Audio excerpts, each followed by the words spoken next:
नमस्कार. आपल्या उजनी धरण अपडेट न्यूज चॅनलमध्ये आपल्या सर्वांचं मनापासून स्वागत. आज 24 सप्टेंबर 2025 सकाळी 6 वाजता उजनी धरणची काय स्थिती आहे, उजनीतून भीमा नदीमध्ये सध्याला पाणीचा विसर्ग किती चालू आहे, त्याचबरोबर दौंडच्या विसर्गामध्ये कितीनी वाढ झालेली आहे आणि सीना नदीमध्ये सध्याला कितीचा विसर्ग चालू आहे याची आपण सविस्तर माहिती घेणार आहोत. सकाळी 6 वाजता उजनी धरणाची एकूण पाणी पातळी ही 497.195 मीटर, तर एकूण पाणीसाठा हा 121.62 TMC आणि उपयुक्त पाणीसाठा हा 57.96 TMC, टक्केवारी 108.19% उजनी धरण झालेलं आहे. आणि सध्याला दौंडचा विसर्गामध्ये वाढ होताना दिसते. रात्री 12,000च्या पुढे असणारा विसर्ग आता सध्याला 19,163 क्युसेकचा विसर्ग दौंडमधून उजनी धरणात मिसळतोय आणि दौंड बनगाणच्या विसर्गामध्येही वाढ होताना दिसते, कारण वरच्या 14 धरणातून जवळपास 20 ते 25,000 क्युसेकचा विसर्ग सोडला जातोय. ते पाणी आणखी बनगाडमध्ये येणार आहे, त्याची वाढ 8च्या नंतर दिसायला लागेल.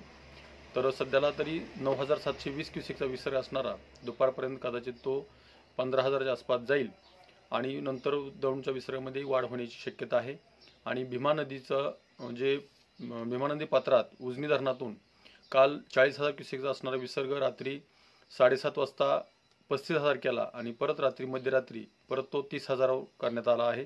सध्याला 30,000 कायम असून पॉवर हाऊसचं 1600 क्युसेक्स असं 31,600 क्युसेकचा विसर्ग सध्याला नदीपात्रात सोडला जातोय. वीर धरणातून कसलाही विसर्ग नाही, परंतु नीरा नदीमध्ये पाण्याचा प्रवाह आहे, पाण्याचा विसर्ग आहे.